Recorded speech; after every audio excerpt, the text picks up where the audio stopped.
Colleagues, let's proceed. It is 3:30. We have an hour to conduct this panel. And this topic, this group F rather, is about the motives and the drivers of philanthropic giving. So according to my list here, we were supposed to have 6, and if I count correctly, we have 4, right? So Kidist, Emmanuel, the first one, Catherine, and Iris. Emmanuel, the second one, that's correct. All right, so it's a blessing in disguise for you because it gives you a few more minutes to be able to talk through your paper. So I think let's make it 15 minutes each, and then the last 15 minutes for interaction. So each speaker, for all your papers online, you have 15 minutes to talk through it. Please try to keep within the time limit, and we'll go through one paper after the other and take questions at the end. So we'll just shoot from one presenter to the other. The order of presentations is going to be number 1, Kiddy and Kate. Their paper is How and Why Do People Give Informally? The second presentation is going to be done by Catherine Mwenda. The paper is A Closer Look at Informal Giving, Mutual Aid and Community Care in a Global Context. Number 3 will be Emmanuel Kwai, who's here with us in the room, and the paper is Your Gratitude Matters, Investigating the Combined Influence and Moral Courage and Moral Identity on Social Media Donation Intentions. And then lastly, we'll hear from Iris Nxumalo de Smidt, and the paper is African Feminist Organizing for Systems Change in Philanthropy. So different motives and drivers of philanthropic giving. Let us begin, colleagues, by welcoming our first speaker, Kidist Wasin and Kate Konzen. The paper is How and Why Do People Give Informally? A Systematic Literature Review. So Kiddy and Kate, over to you. You can share your presentation because we can see you. So you can share your presentation from your side. Would someone be able to, thank you for that introduction. Would someone be able to open up screen sharing? It says that the host has disabled participants. Okay, they just need access to share screen.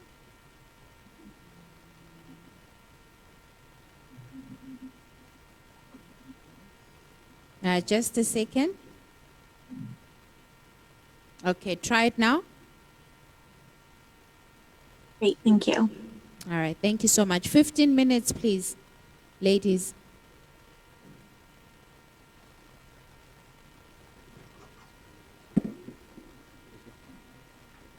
Yeah, so thank you, Keratiloe, and everyone who's joining today. We are so excited to be here. So my name is Kidist Wasin. I have been in South Africa in 2018 summer. So some of you might remember me, and I do if I have seen your faces. So today we are presenting our work on how and why do people give informally. It's a systematic literature review study. So today I'm joined by my colleague Kate, so she can give an introduction of herself. Good morning. Good evening to everyone there. Kitty and I are calling in from Indianapolis, Indiana in the States. I'm Kate Konzen. I'm actually a master's student in the Philanthropic Studies, or master's graduate from the Lilly Family School of Philanthropy, and continuing on to my first year of doctoral studies. And I'm just so grateful to Kidist for inviting me along on this, my first research journey. Yeah. So just to give you some introduction on our work, so as you know, philanthropy, generosity, giving, or prosocial behavior is a broad construct that includes, various behaviors towards different recipients, but generally it is defined as the voluntary sharing of one's time, money, or other resources for the benefit of others. So you know that some of these behaviors are more formal in that they occur within organizational settings, such as charitable giving and volunteering. but others are more informal and they occur in everyday life, including extending help directly to individuals in need, such as to relatives, friends, neighbors, and strangers, and also participating in the broader networks of informal associations such as mutual aid groups. And this participation in the informal association, especially from literatures in African countries, mention it as a horizontal giving rather than the vertical giving where the rich is extending help to the poor. So this informal giving behavior is very important in different parts of the world, especially in alleviating the economic effects of various shocks such as unemployment, deaths, and crop failure. And especially in some societies, this informal giving behavior is dominantly practiced compared to the formal giving behavior. And because of this, there are various and different studies in different fields of studies about informal giving and its taxonomies, its dimensions, what it means, and things like that. But there are also other scholars who mention that there are still dearths of material to be presented in the topic. And we also argue that the interdisciplinary nature of the topic implies scholars of different fields disengage from the work. So our aim in this work is to bring different studies from different fields together so that they can speak to each other. Next slide.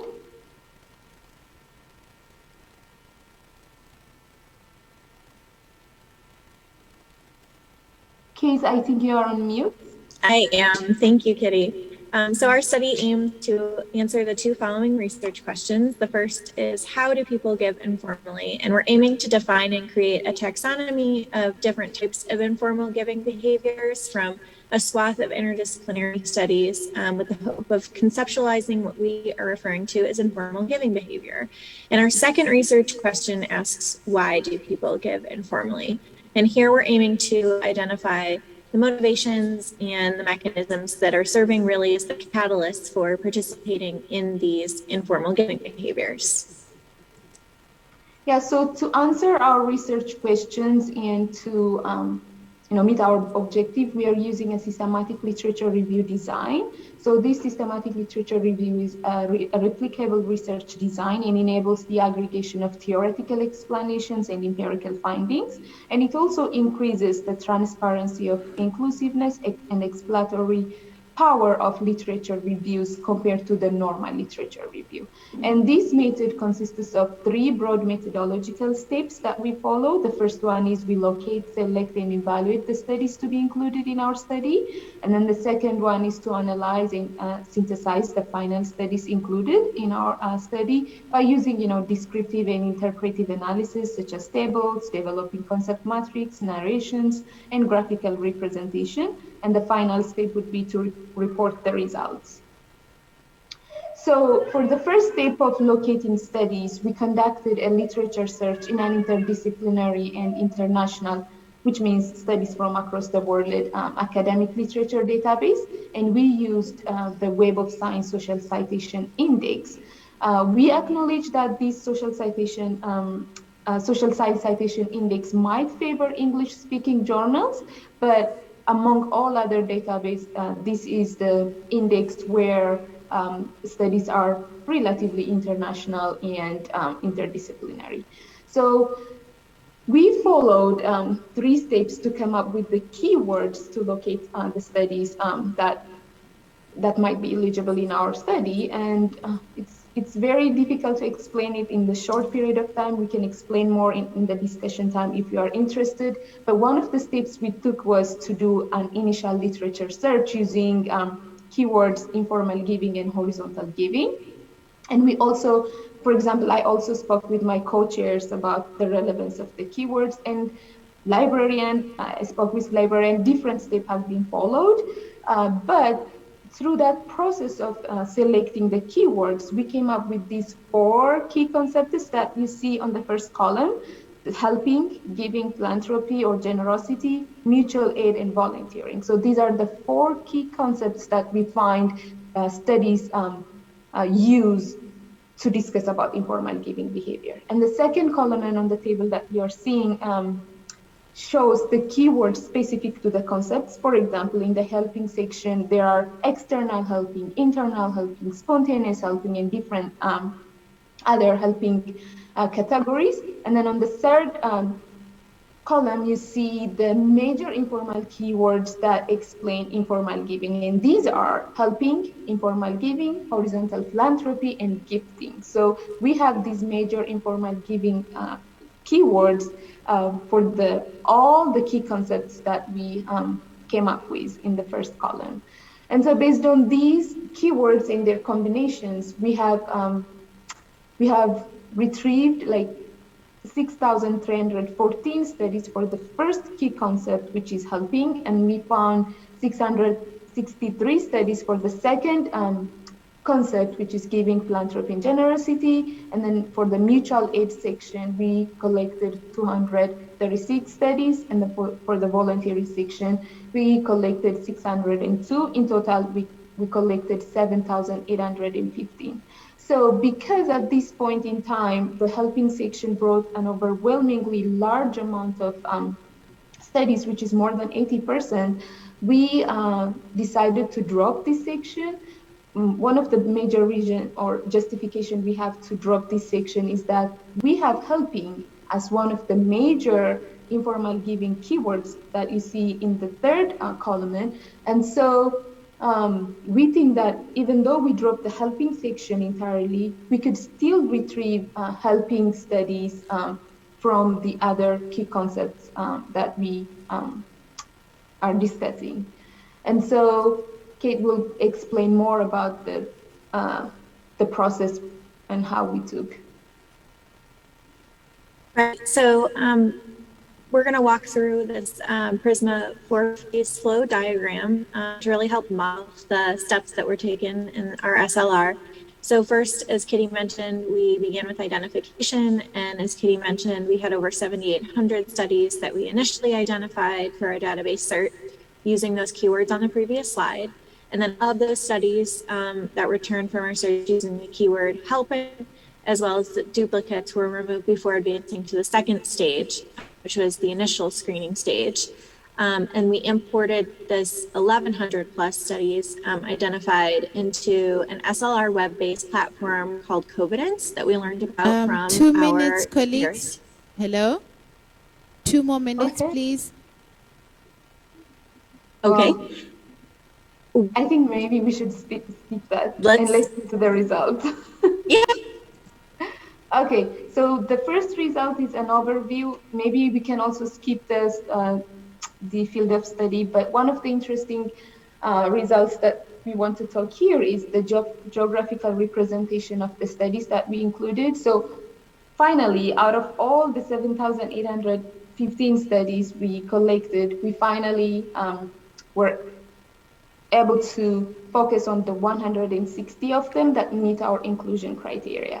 And so out of these 160, you can see that 55 are from Europe, 50 from North America, 16 from Asia, 7 from Africa, 6 from Australia. So what we want to talk here is, even though we focused on a database that is international and interdisciplinary, you can see that the rest of the world is less represented compared to the Western countries.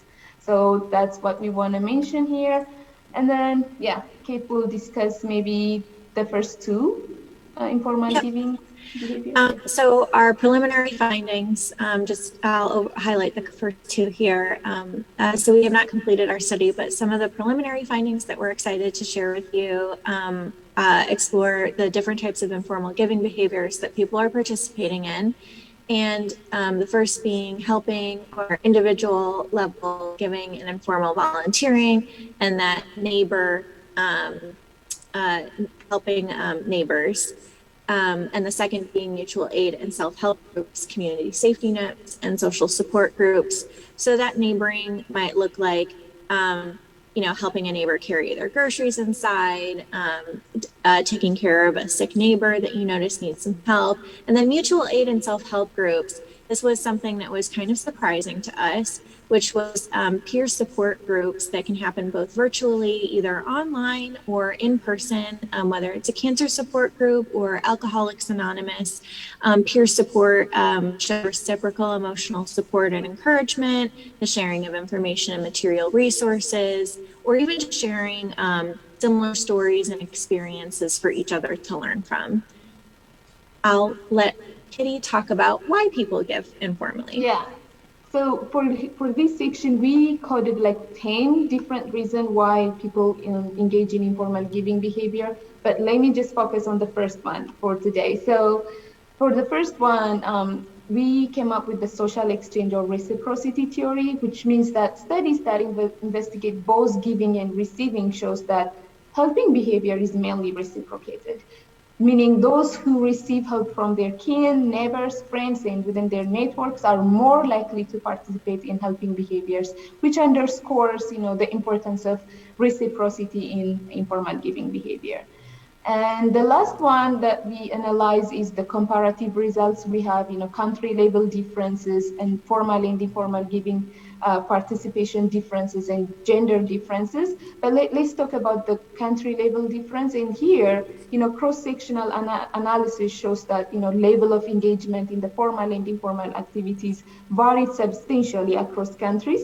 For instance, some studies shows that in countries like Sub-Saharan Africa, extended families together with communities are by far the most effective responses for people facing crisis. The poor turns to each other and to their extended families rather than outside when faced with needs. So I know we rushed on our results, but we are happy to discuss on the discussion section. So thank you. Thank you so much, Kitty and Kate, for that. Colleagues, please hold on to your questions that you have for them. You can just write it down. We'll do the Q&A at the end. So without any further ado, please stay on the line, Kitty and Kate. We'll come back for the Q&A. Let's move on to Catherine. Catherine, are you there? Okay, so Catherine is going to present to us a paper called A Closer Look at Informal Giving, Mutual Aid and Community Care in a Global Context. Catherine, if you're with us, you can begin. Your 15 minutes has started. Awesome, thank you.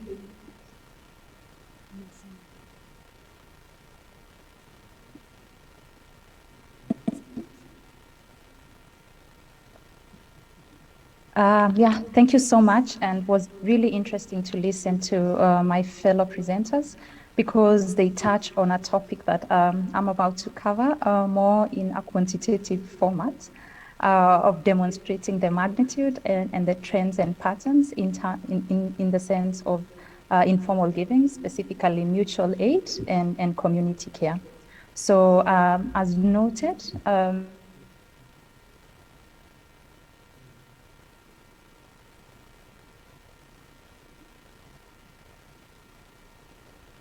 really focus on is how the communities of the countries. And before I go ahead, I just wanted to give a very quick overview of Giving Tuesday, just to offer a background and context of where we are coming from in terms of this specific analysis.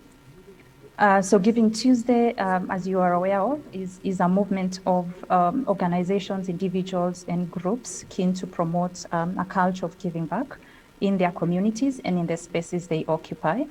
And we work with proximate leaders in over 75 countries, but Giving Tuesday is celebrated and activated all over the world.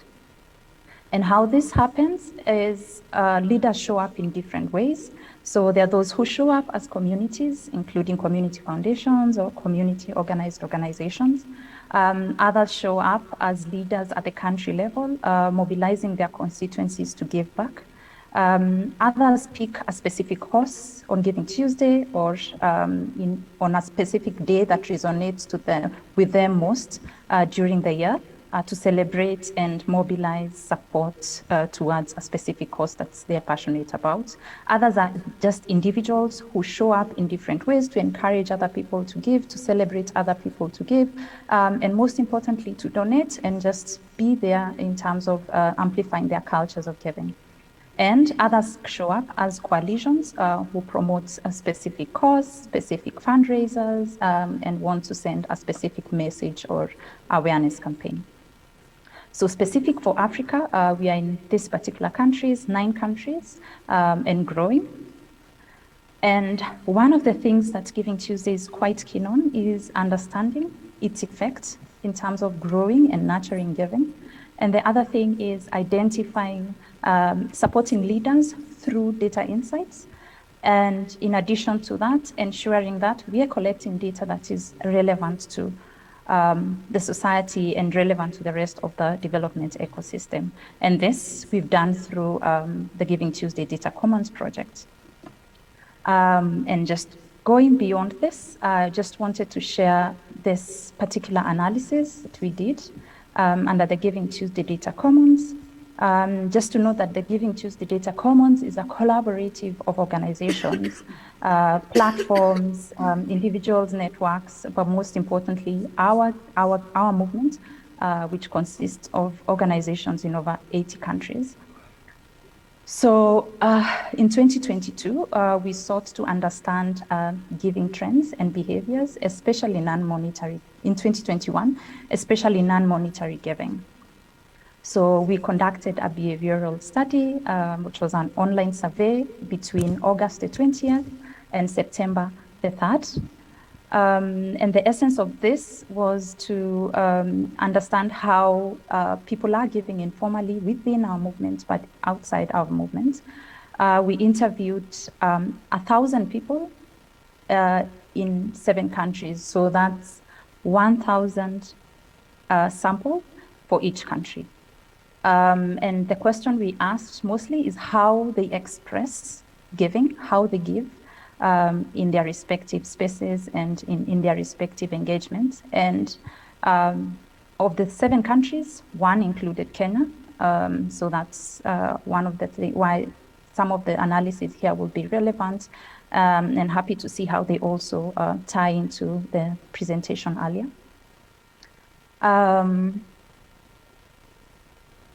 So just a quick overview of the initial findings. Indeed, a lot of giving is happening, right? A lot of giving is happening, and it's happening in both structured and unstructured ways, in 2 structured and unstructured institutions. So for those who are able to access this online, you have an opportunity to compare how the different behavioral trends run across the 7 countries that were sampled, how they vary across the different areas that were sampled. Just a second.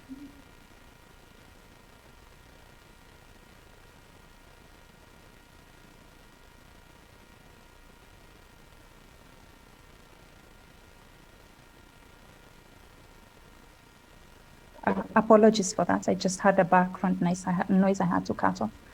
Yeah, so it's for online access, you have an opportunity to sift through a review analysis of how this is happening in Kenya and the rest of the countries. So indeed, a lot of giving is happening to unstructured groups and individuals, as noted, and in unstructured ways.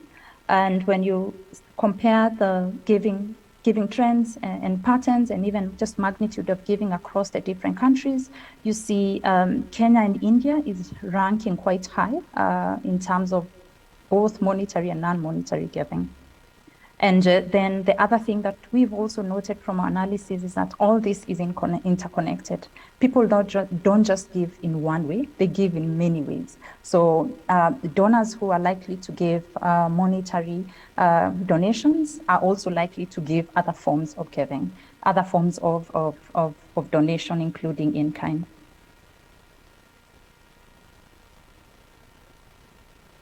And just a specific look at India and Kenya, and just a disclaimer, this is not for just the sake of comparisons, but because these two countries offer a context that is almost comparable as opposed to the rest. So I just picked this, but you have an opportunity to compare how Kenya or India or other countries interplay online.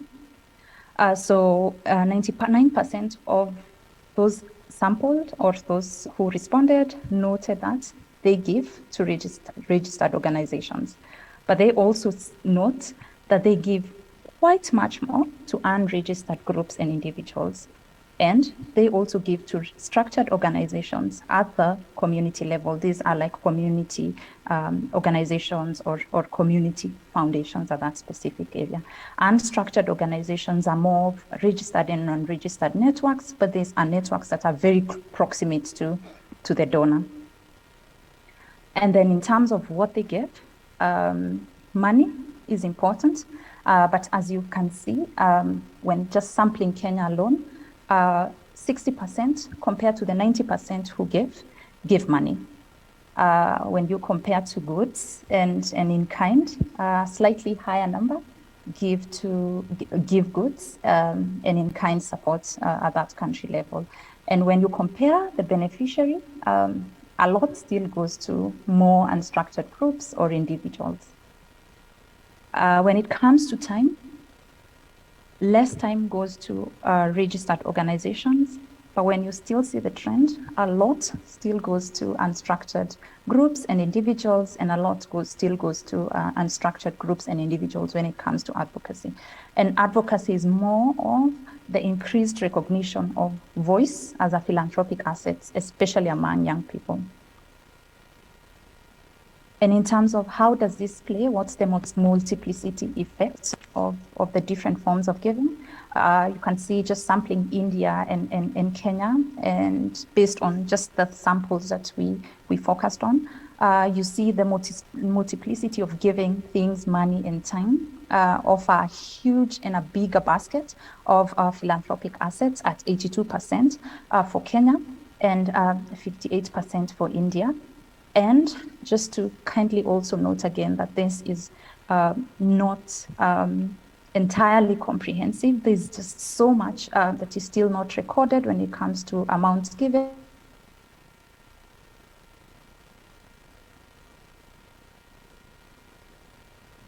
Catherine, we have 4 minutes. Please ask us to understand how this is in context. And what does this look across the globe? And I can't just sample Kenya because it's within the continent. How it looks across the board is you can note that 82% of Kenyans give in different ways, give Catherine? across different themes. Yes? We have 4 minutes.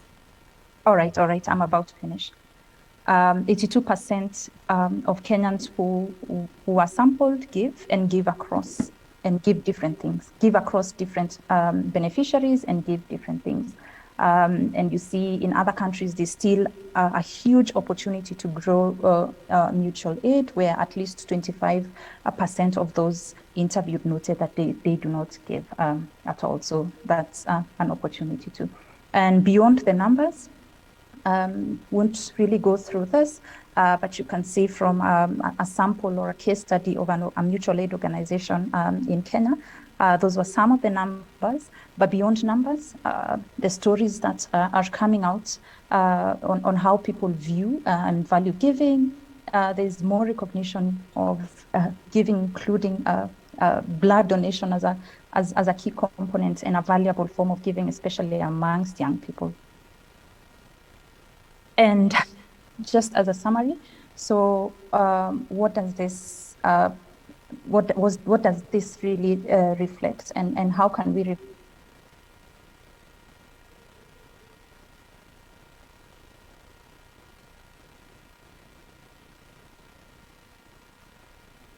rarely do people give in only one way? So how do our response, our messaging, our fundraisers, our engagement with our communities respond to these diverse opportunities? Most of the giving is also happening to unstructured or unregistered networks rather than registered organizations. So how do we design processes that help channel giving to more beneficiaries, including registered organizations? And then the other thing is there are just too many opportunities for leveraging and messaging our giving cultures. So how do we leverage on this to offer more opportunities for different people to give in ways that resonate with them and in ways that connect with what's one, proximate to them, and second, what's available in the spaces that they occupy. Thank you. Thanks. Are you done? Yes, I am. All right. Asante sana. And also to acknowledge that I was meant to be joined by my colleague, but he's unwell and could not make it. So I'm happy to send more information, especially on the statistical aspects of this and the methodology after this presentation. Thanks. And you can answer to it as well if they have questions on that, right? Yes, indeed. Okay. Thank you so much, Catherine. Asante sana. So now we'll call upon Emmanuel. His paper is called Your Gratitude Matters, Investigating the Combined Influence of Moral Courage and Moral Identity on Social Media Donation Intentions. So Emmanuel is here in the room. Can you see the presentation online? Apparently you have to stand here. So that's the topic of my presentation. And I'm very happy that we are talking about the underlying motives for giving. This is more of a quantitative study, so I will show some of the findings that we see.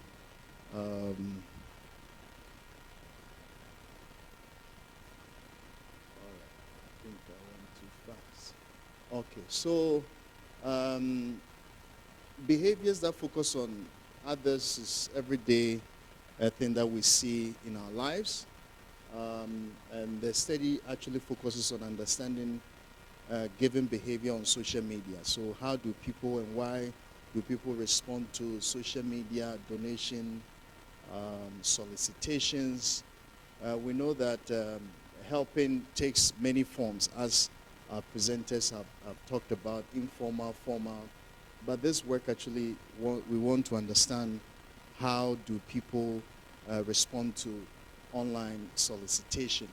And we see that social media also demonstrate that people use it to raise money for various causes, including international organizations, individuals, like crowdfunding. So social media is an important platform that we can raise money.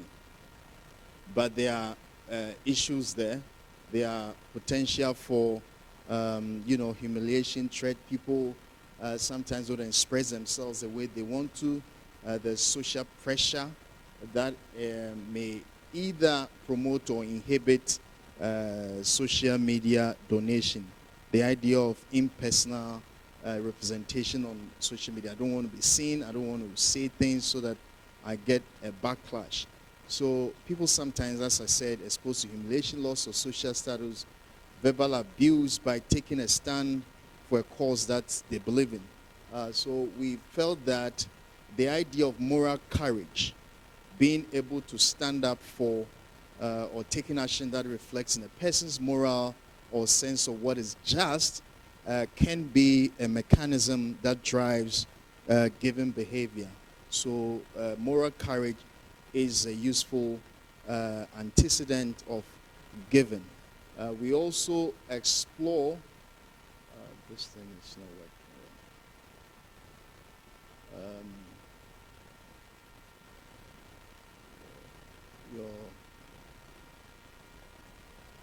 Okay, so we also explore the concept of identity, and we know that identity actually drives behavior. How I identify myself influences what I do. So the concept of moral identity, and identity actually has in itself some element of generosity, helping. So I do the right thing by supporting others. So these are the two mechanisms, underlying mechanisms, because we believe that how people identify themselves as moral influences their pro-social behavior. So we define identity as all the traits that collectively expresses a person's moral character, which has an embedded social, pro-social behavior, because voluntarism, charitable giving, and helping others has a sense of morality in it. So we sort of model these two important predictors of giving and try to explain how they influence giving. Can you go to the next slide? I don't know why this thing is not helping. Next slide, yes.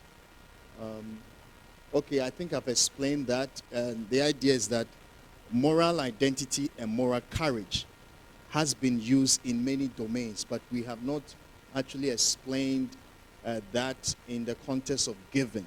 So we seek to examine both the direct effects and the interaction between moral identity and moral courage in explaining social media donations. And the reason, as I have said, is that we do a lot of solicitations, but social media plays an important role. So we are looking at philanthropy and technology. How do we exploit benefits from there? And we look at these effects from two important countries. I saw that the first presenters showed that Africa is not well represented in research.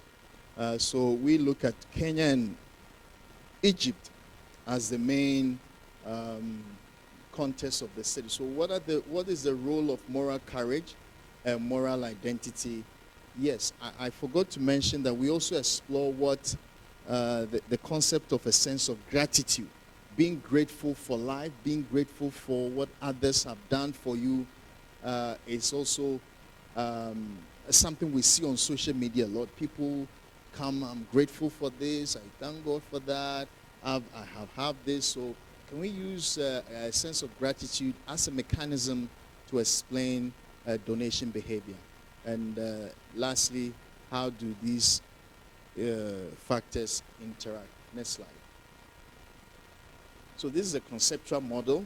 We're looking at how moral courage, moral identity directly influence gratitude, a sense of gratitude, and which in turn will influence social media donation intentions.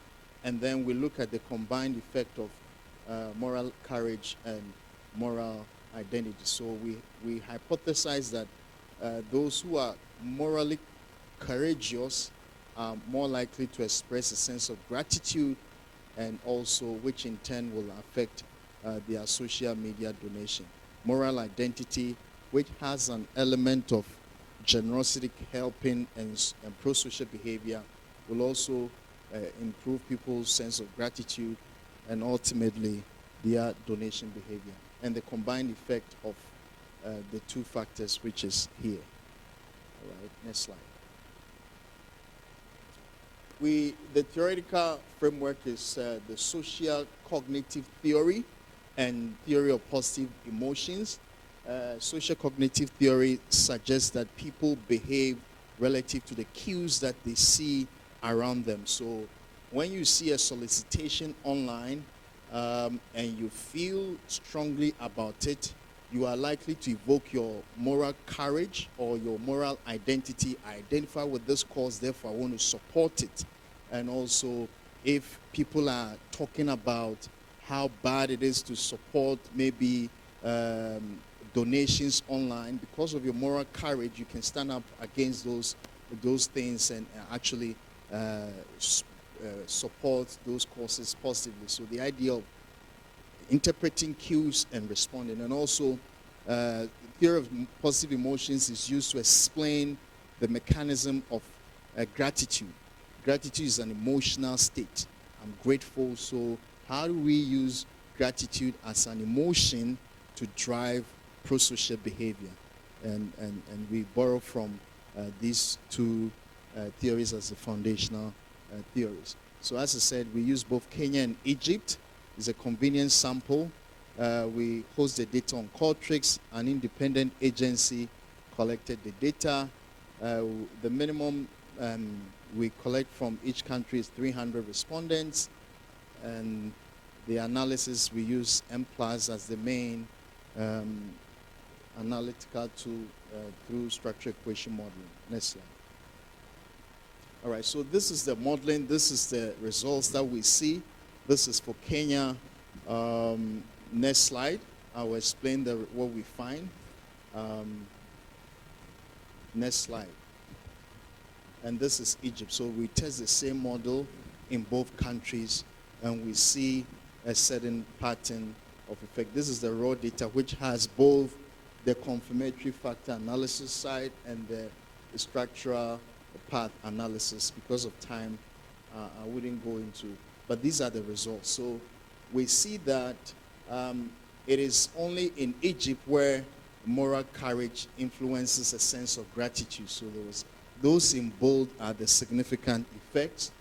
Moral courage, again, explains social media donation intention in both Egypt and Kenya. The more courageous somebody is morally, the likelihood that they'll respond positively to social media donation solicitation.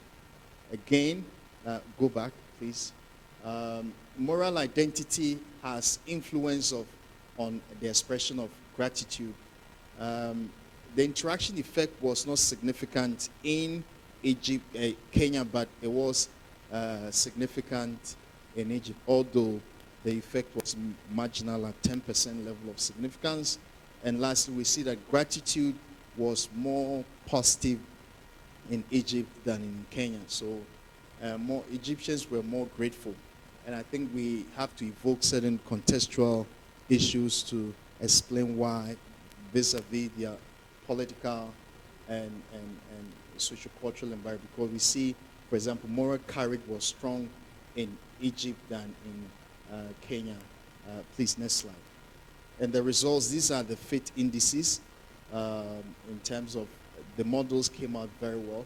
So as I have explained the findings, let's go to the next slide. So being morally courageous is important for the expression of gratefulness, which is a pro-social emotional state, and also driving social media solicitation or donation behavior. So non-profits and all those who are doing solicitations can use the mechanism of moral courage. Be courageous, give support, don't listen to what is happening around you, and help others. And individuals who have a strong moral identity internalization, those who have internalized their sense of morality, have a strong likelihood to be grateful in life. So the more morally you identify, the more you identify moral identity in your self-concept, the likelihood that you will be grateful. And then, oh no, please, this is my last slide. So, yeah, moral courage and moral identity has a combined influence on social media donation. So we can again look at how we can use the appeals through moral courage and moral identity to get more donations. And lastly, being grateful. People who are grateful in life are more likely to give to social media donations. So we can also use those mechanisms to encourage people, a sense of gratitude, support people because you've received a lot in life, you've come far, so help others as well. So these are the initial results we find, and I believe that we can discuss it further. Thank you. Thank you so much, Emmanuel. So I have to stand here. Thank you so much for that. So again, colleagues, please reserve your questions. You can write it down. We'll take questions shortly for all our speakers today. So I'd like to call upon our last presenter, Iris Nxumalo de Smidt. Iris, are you with us? Her paper is labeled African Feminist Organizing for Systems Change in Philanthropy. Iris, are you there? There we go. You can go ahead. Thank you very much. Good afternoon, everyone. My name is Iris, and I am an MPhil candidate in Inclusive Innovation at the University of Cape Town's Graduate School of Business. My dissertation and my presentation today really focuses on my work in progress research on African feminist organizing for systems change in philanthropy. To provide a bit of an overview, my apologies, of my presentation today, which will be very brief, I hope. I'll just spend a bit of time touching on some of the influences that led me to this topic, and then I'll review the context of my research, which is the feminist funding ecosystem and the different actors that influence the ecosystem of feminist philanthropy. And then I'll go into the theoretical framework and some of the bodies of scholarship that are really informing my research and my thinking on the topic. And then I'll also share some of my early fieldwork reflections and the contribution that I hope to make through this research.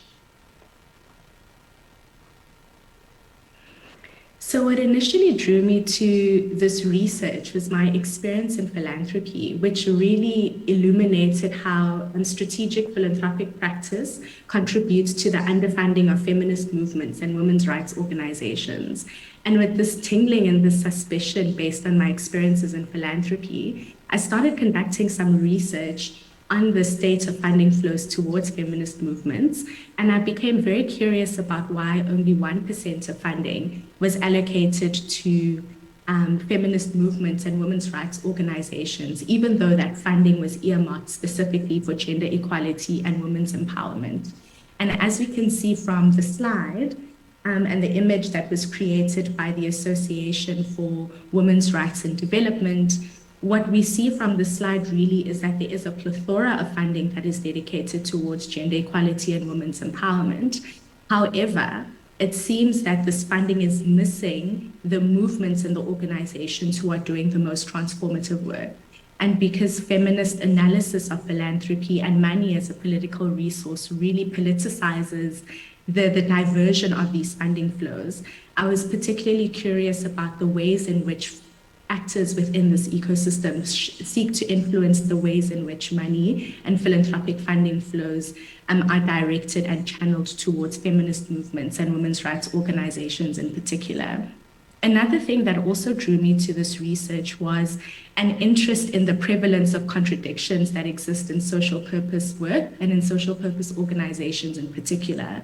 What I had observed and read about was that there seemed to be incongruence between a social purpose organization's external mission and its internal ways of working. So to phrase this differently, there is a commitment to social justice in a lot of social purpose organizations, but the ways in which we organize often perpetuates the power dynamics and the injustices that we seek to address externally. And so I was really curious about this incongruence and was looking for bodies of literature that would give meaning to this, particularly within philanthropy and what it meant for the state of our organizing.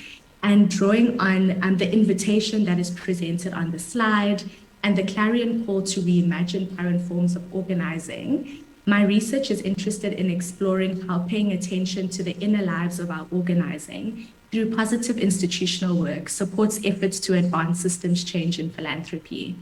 I hope that my future research through potential doctoral research will then explore how this attentiveness might cultivate just institutional cultures and practices aligned to the systems work.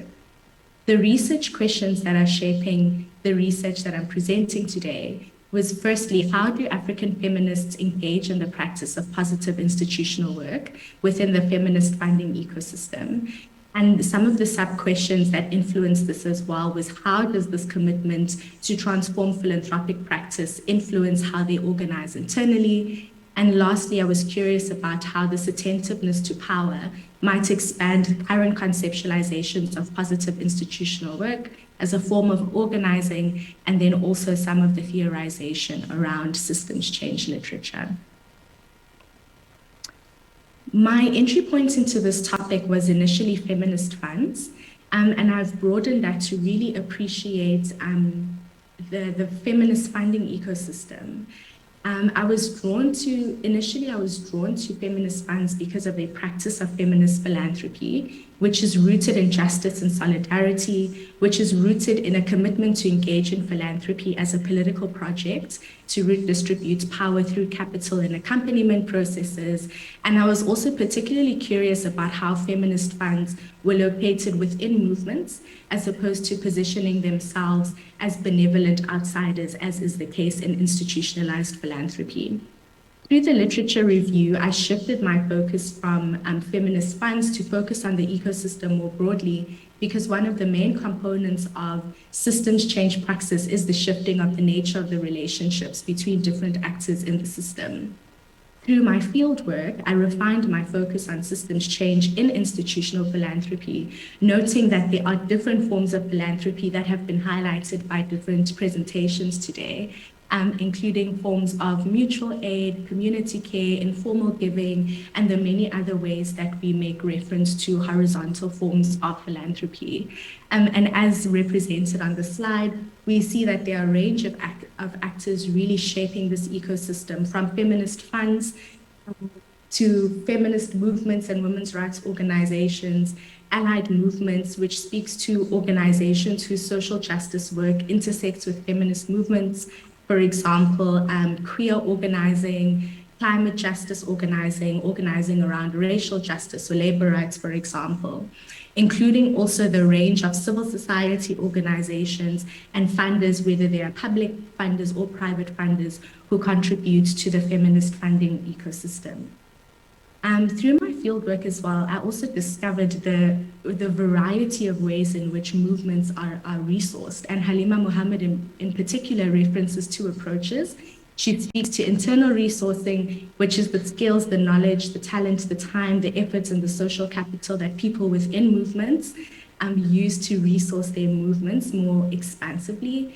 And then also the external resourcing, which we often speak to with reference to movements, which speaks to some of the philanthropic and autonomous funding flows that are channeled particularly through capital or money and accompaniment processes. In terms of my theoretical framework, there are three bodies of scholarship that have really influenced my thinking and have really framed the lenses with which I engaged within the feminist funding ecosystem. The first is around positive institutional work and really this curiosity about how institutions are created, maintained, and disrupted through everyday practices of reproducing institutions. The second focuses on systems change praxis and the intentionality that different actors bring into either shifting, reproducing or maintaining the policies, the routines, the relationships, the resources, the power dynamics, and the values that shape the status quo that tends to perpetuate harm, injustice, or inequality. And lastly, this focus on feminist organizational research, which brings a more critical approach to organizational and management studies, and for me particularly speaks to the impact of inequality regimes in our organizing and different analytical lenses that enable us to explore and unpack how feminists in philanthropy then navigate and seek to shift these inequalities within their own work. Owing to my own positionality as an African feminist, I was really curious about the power celibacy I observed in the literature that did not speak explicitly to power.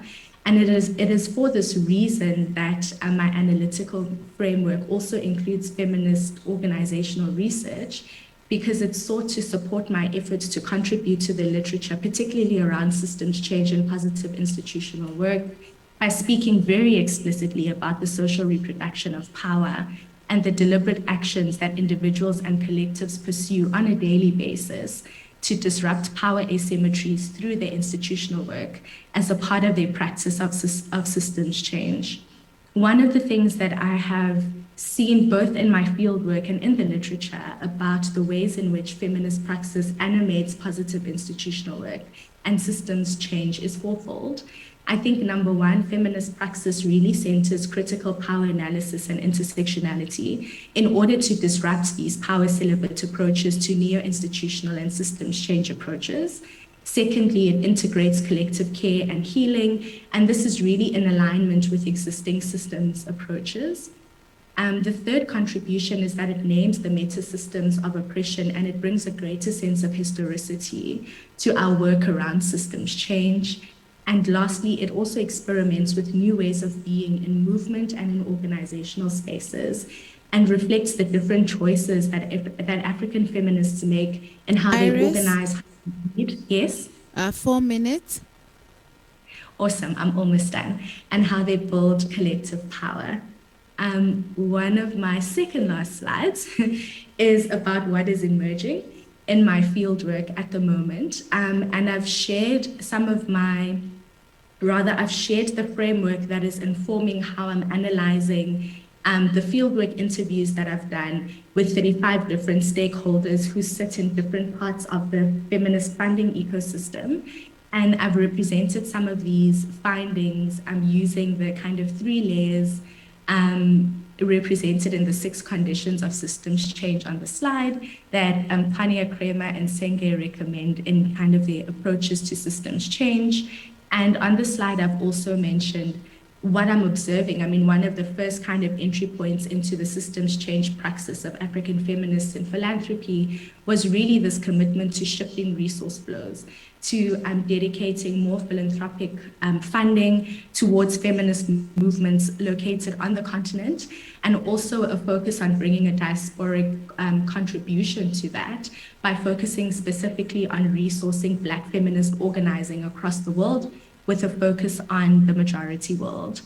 I've also observed a feminist systems change praxis that really adopts different grant-making practices, whether they are participatory practices or community and philanthropic practices, and really this big emphasis on crafting what intersectional grant-making looks like that is really located in healing justice and solidarity, and also with regards to structural change, really starting to disrupt the nonprofit industrial complex by investing in and resourcing collectives that organize beyond kind of formalized ways of organizing, whether it's through an NGO or other registered entities, and really starting to resource in ways that broadens the possibilities around how collective change occurs.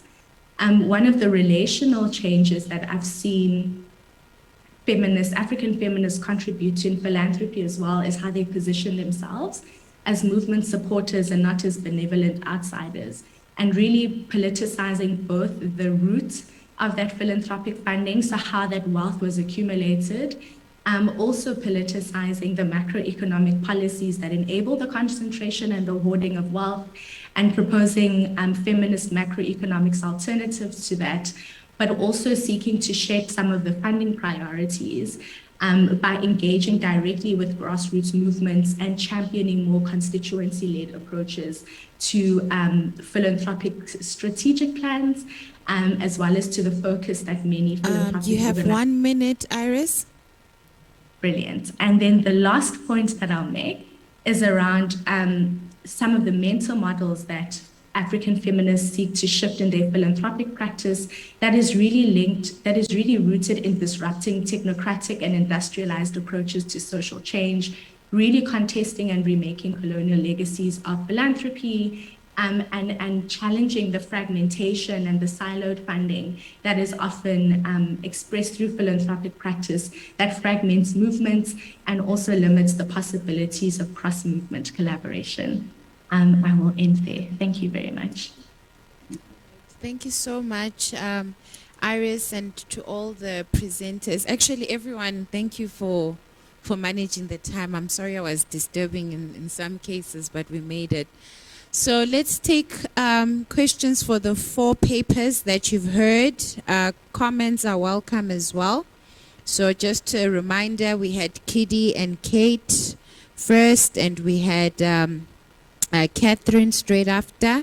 We also had Emmanuel's paper, and right now you've just heard from Iris. So any questions, comments, and authors to each other as well, if you have.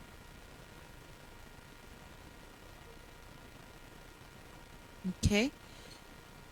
Whilst you're thinking about it, I'll just pose a few that I had for the speakers, starting with Kitty and Kate.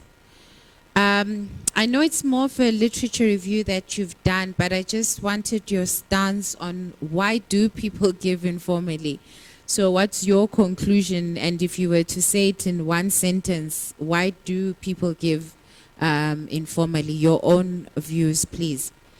And then to Catherine, you mentioned that your colleague is not here, but if you can take us through the choices of India and Kenya as the countries of focus, and yet the study is speaking of a global context. So is it sufficient to take Kenya and India and call that global? So just show us your thinking process there. And then lastly, Emmanuel, I was curious to find out, how do you measure if someone is grateful or not? You said that like those who show more gratitude tend to donate more, etc. But how do you measure that someone is grateful? Is it the amount of posts? Did you have a filtering question or something to be able to get to that variable? Okay. Any other questions, comments? Professor Jones, you have to have one. Are you still thinking? The ones that you saw. Okay.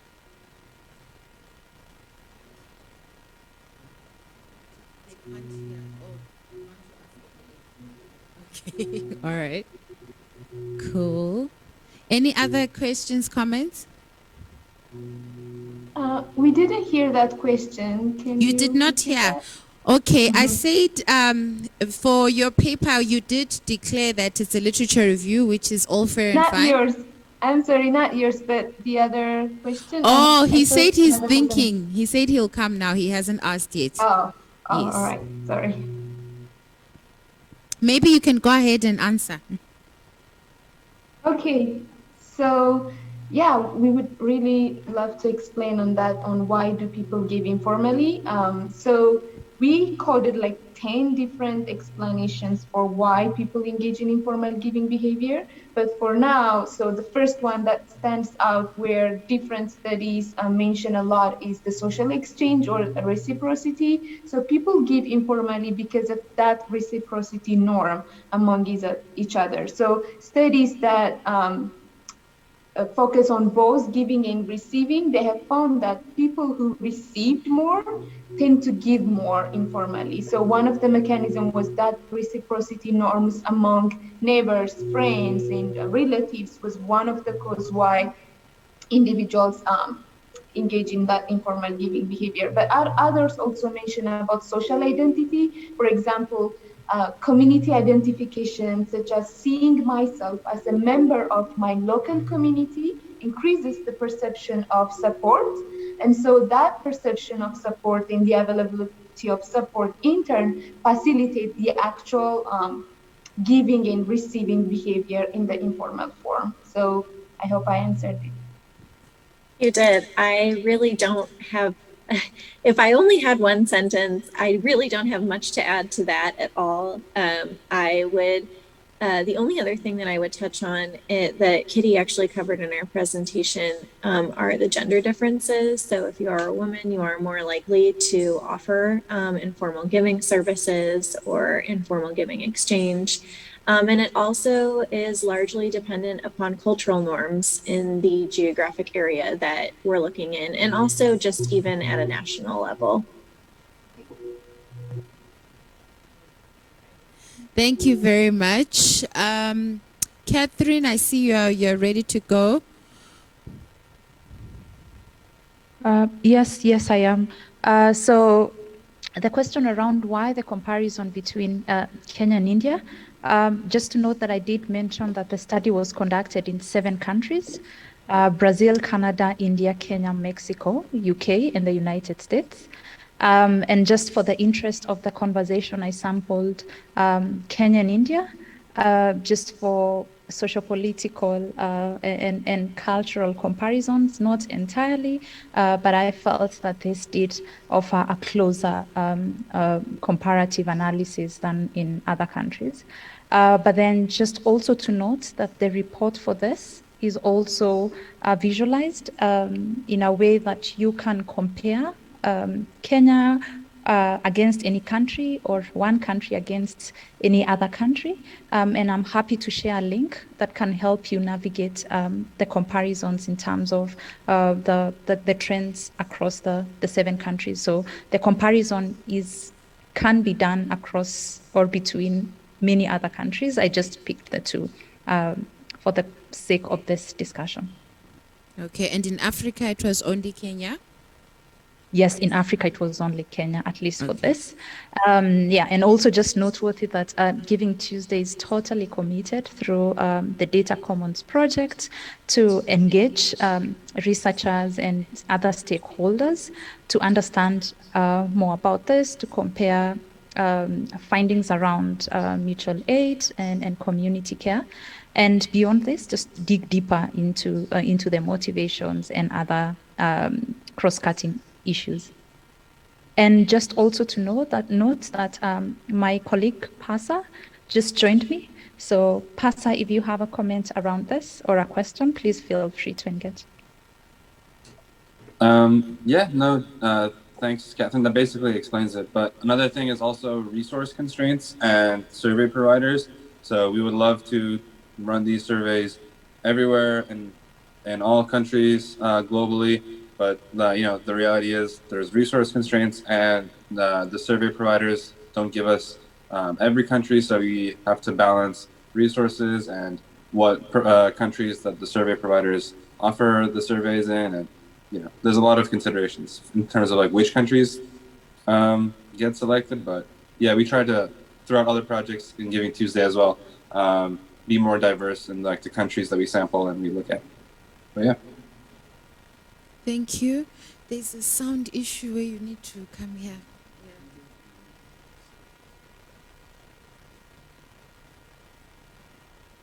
All right, thank you. So we use an established scale for this study. So for example, we asked a question on gratitude. I have so much to be thankful for in life. If I had to list everything that I felt grateful for, it would be a very long list. And then I'm grateful to a wide variety of people. And lastly, as I get older, I find myself able to appreciate the people, events, and situations that have been part of my life. So it's a 4-item scale that is already established. So we looked at how gratitude will influence given behavior. Yeah. We aggregate them, yes, and find them. I didn't report everything like the mean, gratefulness and all of that, but I just give a snapshot of what we find. Yeah, thank you.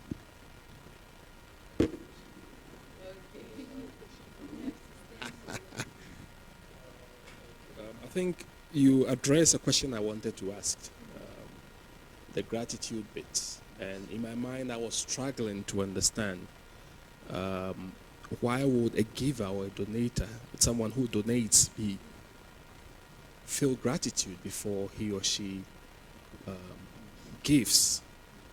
Why wouldn't we measure the gratitude rather from the perspective of the one who is receiving? Of course, that could be a different study. Another issue which I think you may want to pay attention to, the final conclusions seemed a bit general to me. But here is a case, you only used Egypt and Kenya. And I think you even have to give us a reason why you used Egypt and Kenya. And in terms of the results, you realize some of it is significant in the context of Egypt, not significant in the context of Kenya. Yet the conclusions which are drawn make it seem as if it's a general finding across these two countries. So you may want to pay attention to that. Thank you for the question. I'll start from the last. Yes, I think it's true. I should have been more, specific in terms of what the results actually tell us. For example, when we look at moral courage, it was both significant in the two countries, which it shows the robustness of the mechanism of moral courage. So we can interpret it from that angle. And then those ones that are not significant, we need to interpret why. Why are Kenyans not grateful enough? Why is gratitude not leading to donation in Kenya but in Egypt? I think we can interpret it from that angle, contextual differences. The first question about people who are more grateful, why should those who are grateful rather should give instead of the one receiving? So I think it is a question of a sense of gratitude actually evoking an element of pro-sociality. So when you look over your life, that is how we are explaining it, that gratitude is an emotional state. So you just wake up one day, you feel very grateful for how far you have come in life. Then you can find a cause that you believe in and say, because I'm grateful for my life, I want to give. And then you respond to a social media donation. So that is what the angle we are coming from. But I think it's also good. We can add it to the future studies that those who have actually received, can they express a sense of giving and gratitude for which it will influence their giving? But I think it's interesting to look at it. Thank you. Thank you so much. Zele, okay, there's the mic.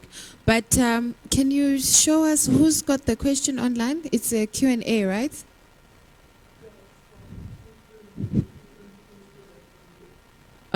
She says, I wonder how religious influences expression on generosity and giving motivation. Are you asking Kiddy and Kate, Catherine? It's for Emmanuel. Ah, okay. Yeah. It's That's for Emmanuel. Yeah. Okay. Yeah. Zele, your Thinking question about is the for who? demographic. For Emmanuel. Maybe let's take Yes. his question, then you answer both there. In your presentation, there is where you spoke about being embarrassed. So maybe it's follow-up from Prof. I'm not sure if those who are embarrassed to give or to be on social media are those who are giving or those who are receiving. Because most of the time, if you look at the social media, those who are getting embarrassed is those who are receiving, because we want to show them that these people are poor and they are receiving. Besides that, I thought maybe you'll go far to tell us what will be the influence between those who are not courageous. I'm not sure if being embarrassed, it's an opposite of not being courageous. I'm not sure. Maybe you might explain that. So I wanted to understand those who become embarrassed. What is the influence on gratitude and giving on social media? Yeah. All right. Thank you for the question. I understand the question. And then the question here on Egypt and Kenya, case analysis. I wonder how religious influences expression of generosity and giving motivations. We did not test religiosity, but I think it will be interesting to look at it in terms of, we have data, the data set has religiosity in it, so we can look at, we have both internal and external religiosity, so we can test it and see whether over and above what we find, if religiosity can explain, because we know that Egypt is an Islamic country and Kenya is both Christian or secular. I don't know where the dynamics are, but I know the two have extremes, so we can look at that. Thank you for that. So I use the embarrassment, humiliation, and those as a contextual basis for why we want to evoke moral courage, because a lot of things happen on social media. Even the expression of gratitude, people might feel it is a weakness, or showing forth what you have received in life can have a backlash on social media. So within the benefits of social media, we also know that there are different kinds of vices that happen on social media. So we are looking at moral courage as standing up for what you believe in. So if somebody is soliciting for money for gift of the givers, how does, for example, our sense of courage will make you give? Because it's not everybody who gives on social media. So can we use that mechanism?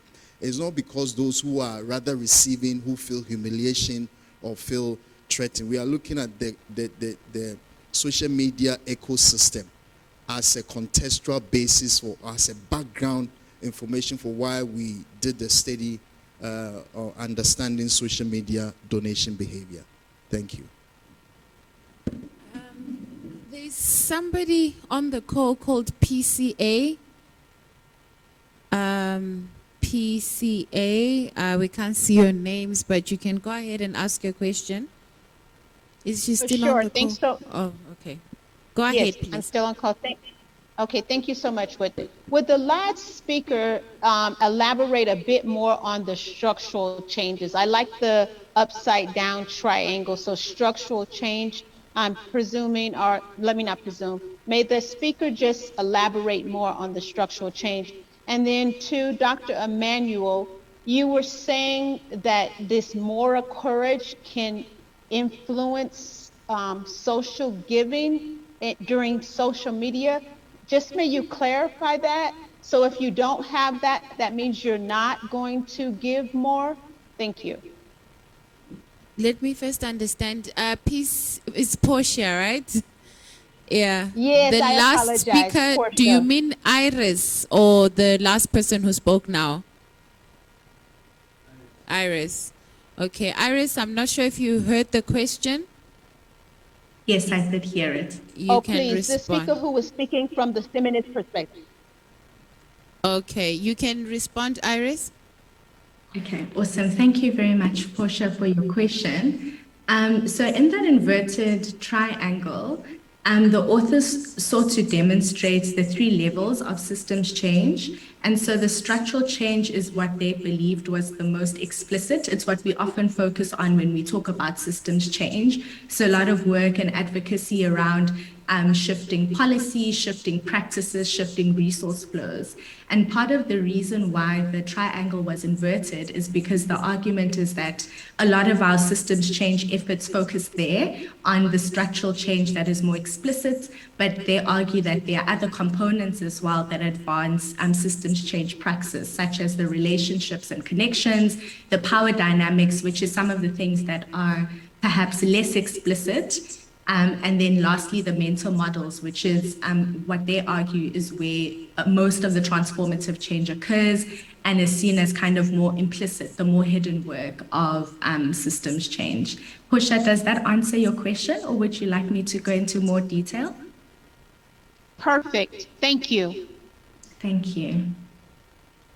Thank you, Portia. So to answer your question, I think there are a lot of drivers of giving behavior. We've looked at it from many angles, including altruism.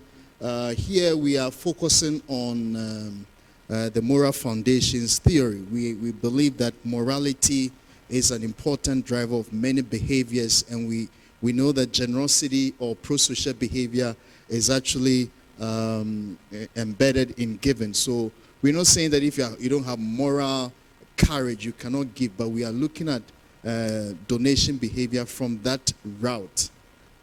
So if you can go down two steps down, I think. Yes, this one. Yeah, so we see, in fact, we see that moral courage actually predicts gratitude in Kenya, but not in Egypt. And then moral courage actually shows that people will give on social media when they encounter solicitation. So these are just mechanisms that explain that we can explain motivations of giving from many angles, but we are looking at it from the moral foundations perspective, i.e. moral courage and moral identity. Thank you. Okay, thank you so much, everyone.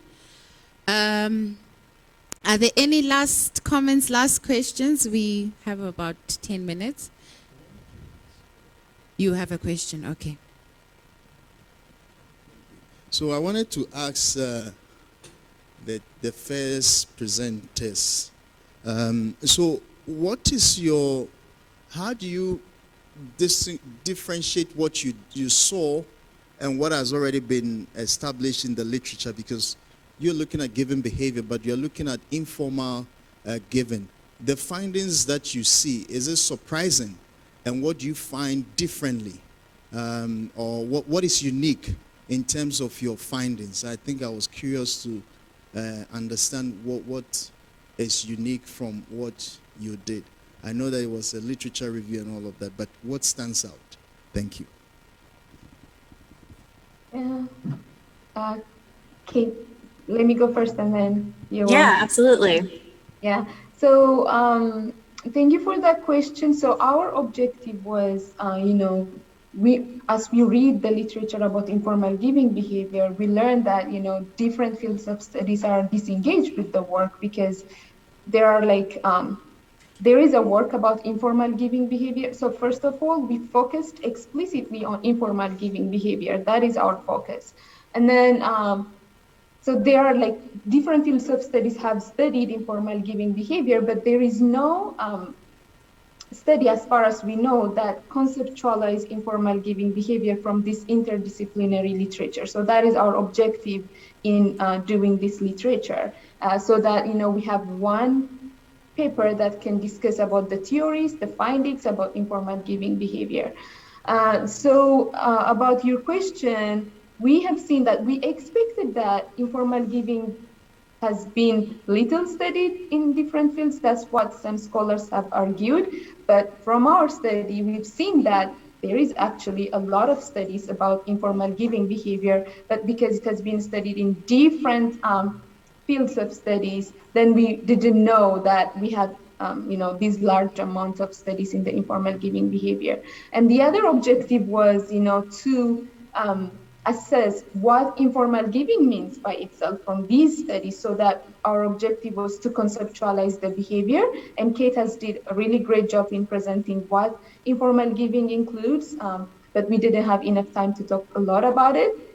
So for example, about helping behavior, informal volunteering, remittances, online, in-person mutual aid groups, different things like that have been studied as informal giving behavior. And so we conceptualized what informal giving means and how do people engage in this informal giving behavior. And the second objective was, why do people engage in this behavior? And so we're trying to bring the mechanisms in how and why individuals engage in this behavior. And so I explained earlier, the social identity and reciprocity are the major determinants in how or why individuals participate in the informal giving behavior.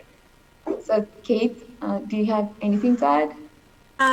I think you covered it really well, discussing the interdisciplinary or studies and how there is a lack of bridging, and looking at the foundation or the literature from each of those fields when it comes to looking at informal giving and how they're each identifying or what taxonomy or definition they're providing for informal giving in their individual fields of study.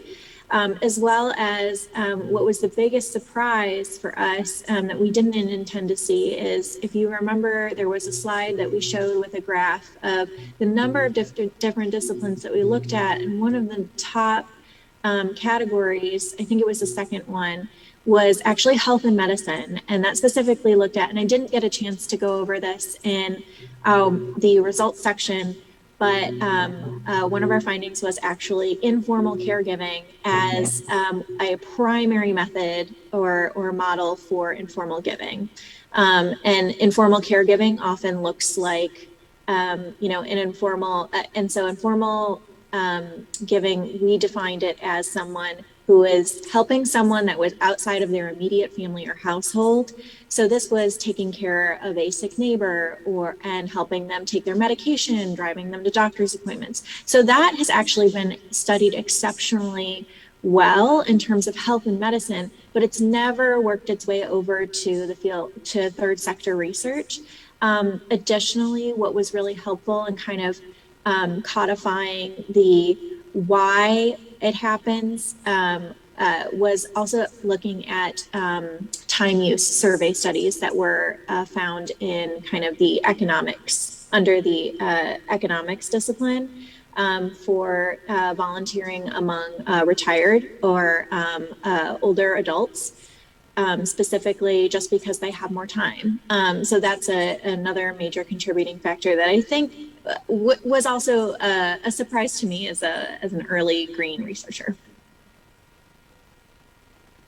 Excellent. No, thank you so much, colleagues. We can wrap it up right here. Thank you for your presentations, your papers. I believe they'll showcase the conference series, so if you want to read the papers, they'll be available there. But thank you, Kitty, Kate, Catherine, Iris, Emmanuel with us here in the room for those lovely presentations. Enjoy the conference tomorrow. Thank you. Thank you. Thank you. Bye.